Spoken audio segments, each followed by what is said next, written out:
Hello friends, welcome to my channel. আমি তন্দ্রা চলে এসেছি একটি নতুন ব্লগ। বন্ধুরা, তুমি সবাই ভালো আছো, আমি ভালো আছি। তোমাদেরকে নিয়ে শুরু করছি আমার এই সুন্দর মনোরম ব্লগটা। তোমরা যে যেখান থেকে এই ব্লগটা দেখছো সবাইকে অনেক অনেক ভালোবাসা আর অভিনন্দন। তো প্লিজ বন্ধুরা কেউ স্কিপ করো না, ফুল টাইম ওয়াচ করো। আশা করছি তোমাদের ভালো লাগবে। আর আজকে কিছু আমার তো ডেলি ক্লিনগুলো থাকে, তোমরা তো জানো। আমি দেখো আমার রুমটাকে কীভাবে পরিষ্কার যত্ন করে রাখি। আর আমার প্রতিটা জিনিস একদম নতুন কিছুই না, সবই পুরোনো, কিন্তু ততটা এখনও মনে হয় না। যত্নে রাখলে একটা জিনিস বহুদিন যায়, সেটাই তোমাদেরকে বলি। যে আমি দেখো সপ্তাহে একটা দিন বেছে নিয়েছি, সেই দিনটাকেই নিজের সংসারের কাজে লাগাই। আমি তো জানো তোমার অনেক বিজি থাকি, প্রচুর বিজি থাকি। আমার এই সংসার ধর্ম সেরেও আমি কিভাবে আমার ঘর বাড়ি পরিষ্কার রাখি সেটাই তোমাদেরকে সামনে তুলে রাখি। একটা মানুষ চাইলেও অনেক কিছু করতে পারে। তো এই ভেবেই তোমরা অনেকেই আছো বাইরে কাজ করো, কিন্তু সংসারের ঘর না নিজে চাইলেও আর করে উঠতে পারো না। তাদের কাছে একটা দিন নির্দিষ্ট কোনো যেদিন ছুটি থাকে সেদিনকে তোমাকে একটু করতে হবে, খাটতে হবে। না খাটলে তোমার জিনিস তোমাকে অকালেই নষ্ট হয়ে যাবে। এটা একদম বাস্তব কথা। আমার প্রতিটা জিনিস, কারণ আমি আমার জিনিসের মূল্য কেন বুঝি বলো তো? আমি কিছুই চাওয়ার সাথে সাথে পাইনি, কারণ আমি অনেক কষ্ট করে তিল করে আবার তৈরি করা আমার স্বপ্নগুলো।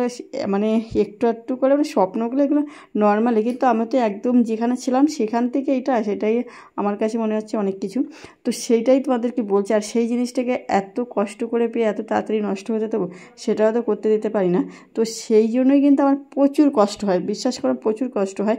একটা মেয়ে ঘরে বাইরে সমস্ত কিছু সামলেও নিজের সংসারটাকেও তোকে গুছিয়ে রাখতে পারে, সেটাই তোমাদেরকে আমি সবসময় বলি যে অবশ্যই করা যেতে পারে। অনেকে আছে সময় অকারণে সময় নষ্ট করছো কিন্তু নিজের জিনিসগুলোকে অনেকের বাড়িতে সত্যি কথা বলতে অনেকেই আমার এখানেই আছে, ঘরেতে কোনো কিছুই করে না তারা।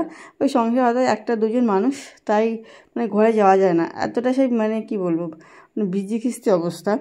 সেটা না করে দেখো সেখানে গেলে আমি যেমন আমার ঘরটাকে যেমন গুছিয়ে আমাকে আমার বর যেমন বলে, আমি তো আমার নিজের ঘর বাড়ির যত্ন নিই, কিন্তু নিজের আমি কখনো যত্ন নিই না। তো এই জন্যই ও আর কি রেগেও যায়। এর কারণে বলে কি, দেখো না তুমি যদি নিজেকে এরকম সুন্দর রাখো তোমাকে আরও সুন্দর দেখতে লাগবে। কারণ আমি সত্যিই নিজের যত্ন একদমই নিতে চাই না, কারণ আমার ভালো লাগে না। কিন্তু আমার ঘর তারে পরিষ্কার সমস্ত কিছু টিপটাপ ক্লিন থাকবে, এটা আমি পছন্দ করি। কিন্তু আমার নিজেকে দেখেছি বলে কি, তুমি তোমার নিজের বেডরুমটাকে সমস্ত ঘরটাকে কী সুন্দর পরিষ্কার রাখো, দেখেছো কত সুন্দর লাগে দেখতে। তুমি কি যদি তোমাকে নিজেকে এরকম করে সাজিয়ে রাখো না, তোমার কতটা সুন্দর লাগবে, আরও সুন্দর লাগবে। তো কথাটা শুনে ভালোই লাগলো, কিন্তু আমার নিজের প্রতি কেন জানি না একটা ভক্তি শ্রদ্ধাটা উঠে গেছে না, ওই একটা চলবে নিজের হয়ে গেছে এরকম। বলে কি সত্যি আমার এরকম একটা এসে গেছে আমার নিজের। এখন তো একদমই ব্যস্ত, কথা বলতে একদম স্বাস্থ্য ইচ্ছা করে না। যেটুকুনি সাজি আমার বরের ইচ্ছা মন রাখার জন্য সাজি, আমার নিজের বরের মন রাখার জন্যই আমার সাজতে হয়। আর না সত্যি কথা, আমার নিজের থেকে একটা সাজার একটা ব্যাপার থাকে, সেই জিনিসটা হয় না। আর তারপরে আমি ওকে যখন আমাকে ঘরটা ক্লিন করতে বারণ করে, আমাকে তো সবসময় বারণ করে, কারণ যেহেতু ওর নখ টক রাখা খুব পছন্দ। আর আমার তো ওইগুলো সত্যি কথা পাতলা নখ থাকেও না, নখগুলো এতটা কাজের বিশিষ্টের জন্য থাকে না, ওর জন্য ওর খুব রেগেও যায়। তো সেই জন্য আমাকে কাজ করতে বারণ করে যে এত কাজ করতে হবে না। কিন্তু আমার তো এই কাজ করতেই হবে না, আমার ক্লিন না করলে আমার ভালোই লাগে না। আমি খাবো না ঠিক আছে, আমার যত্ন নিই না ঠিক আছে, কিন্তু আমার ঘর বাড়ি এক বিশাল টিপটাপ পরিষ্কার রাখবো। এটাই আছে কি আমার প্রতিটা জিনিস। দেখো আমি প্রতিটা সপ্তাহে অন্তত একটা দিন বেছে গুছিয়ে আর কি করে নিই, একদম পারফেক্টভাবে করার চেষ্টা করি একটা দিনে। আর রেগুলার তো আমি করেই ক্লিন, সেটা তো আসে, ডেলি ক্লিন বলো আমার এমনি না। তো আমি আমার নিজের মুখটাই দেখছিলাম যে অনেকটা সত্যি কথা আগে তো একটু খারাপই হয়ে গেছে, অনেকটা খারাপ হয়ে গেছে। তো আয়নাটা দেখছিলাম, আয়নাও কিন্তু সত্যি কথা বলতে এখন না, আমি আগে একটু বেশ আয়নার সামনে যে বেশ দেখতাম নিজেকে, সেই আয়না দেখাও ভুলে গেছি। এখন কেমন একটা হয়ে গেছে, নিজের থেকে নিজের প্রতি একটা যত্ন নেওয়া, নিজের যে কেয়ারিং, সেই জিনিসটা এখন আর থাকে না। নিজে ওই চলবে খুনি এরকম ব্যাপার এসে গেছে। নিজের প্রতি আর কি ভক্তি শ্রদ্ধাটা আমার উঠে গেছে। আমার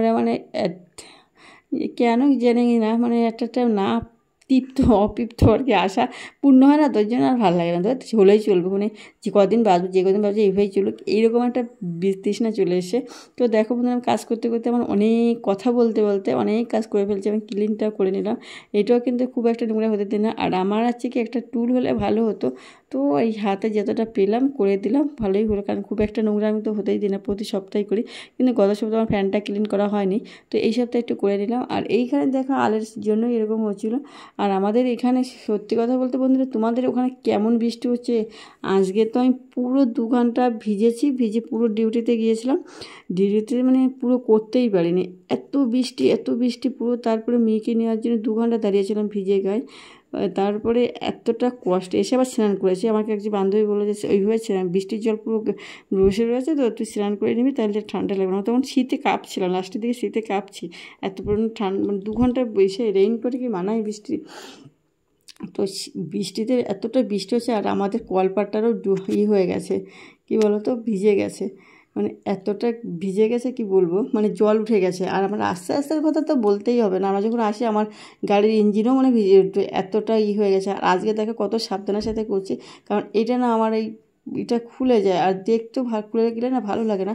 তো আজকে একটু সাবধান হয়েই খুলেই জ্বালাটায় ক্লিন করছি। দেখো আজকে আর খুলে পড়তে দিনে, কারণ বারবার খুলে পড়ে গেলে না ভেঙেই যাচ্ছে, তো এই জন্য আর খুলে করতে দিলাম না। তো সুন্দর করে আজকে ক্লিন করে নিলাম।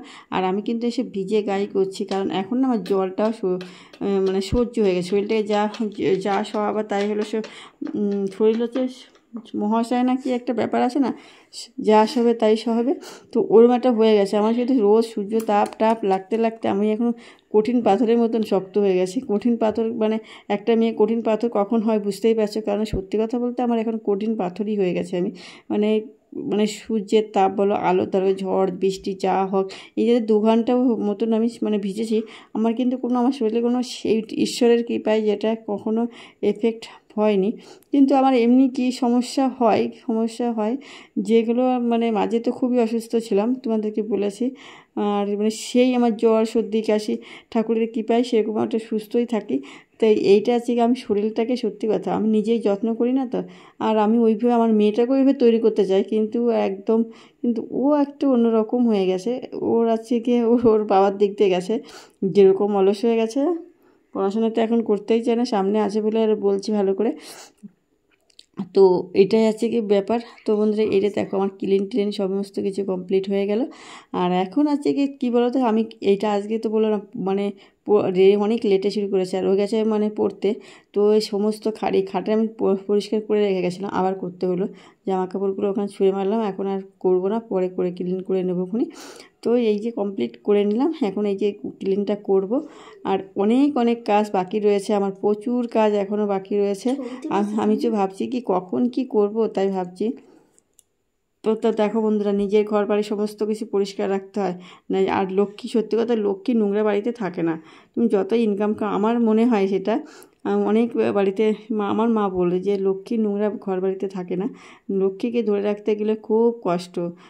মানে সত্যি কথা, এটা আমি খুব মানি, কারণ আমার জীবনে সত্যি কথা একদম কিছুই বলে ছিল, সেটা তোমাদের তখন আমি ভিডিও করতাম। আর আমি প্রথম যখন শুরু করেছি তখন অনেকটা দেখেছো তোমরা, অনেকে কেমন একদম ছিল, অনেক প্রথম দিকের ভিডিওগুলো, কারণ অনেকটাই অগোছলো টাইপেরই ছিল। তো সেখান থেকে একটু করতে পেরেছি। আমার মনে হয় আমি যেগুলো আমার একটা বিশ্বাস, মানে যার বিশ্বাস তার কাছে, তো আমার এগুলো বিশ্বাস যে আমি এগুলো হয়তো মানি বলেই আমার কিছুটা অবস্থা একটু হলেও ফিরেছে। আমার মনে হয় সেটা সবার ক্ষেত্রে না হতেও পারে, কারণ আমি যে পরিস্থিতির মধ্যে দিয়ে গেছি সেই পরিস্থিতি তো আমিই জানি, সেটা ভোগ করেছি আমি, যেহেতু আমিই জানি।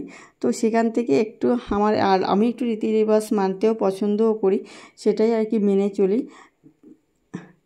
আর এইটা দেখো, এই ঘরটাতে আমি কিন্তু রেগুলারই পরিষ্কার করি, তবুও দেখেছি যেদিনকে ডিপ ক্লিন করা হয় ঘর রুম, সেটা দেখো কতটা নোংরা বেরোয়। আর আমার আছে হেয়ার ফল হচ্ছে, তো মানে সব জায়গায় হেয়ার ফলের পরে সব জায়গায় হেয়ারটা সবসময় পাওয়া যাবে, চুল যেখানে সেখানে পাওয়া যাবে, খাটের তলায় ভালো করে চুল হাসিয়ে, মানে চুলটাই বেশি উঠেছে, মানে এতটা পরিমাণে চুল ওঠে কি বলবো। আমি একটু চুলটা স্ট্রেট করার কথা ভেবেছিলাম, তো সেই স্ট্রেট আর করা হলো না, কারণ কি বলো তো, এই চুল যদি স্ট্রেট করি আর চুল পরে আর থাকবে না, যে কটা আছে সে কটা আর থাকবে না, মানে চুল গজায় বলেই আমার আর কি চুলটা মানে টাকটা পড়ে না, মানে যেরকম ওঠে সেরকম, মানে মাঝে বন্ধ হয়ে গেছিলো পেঁয়াজের রস লাগাতে।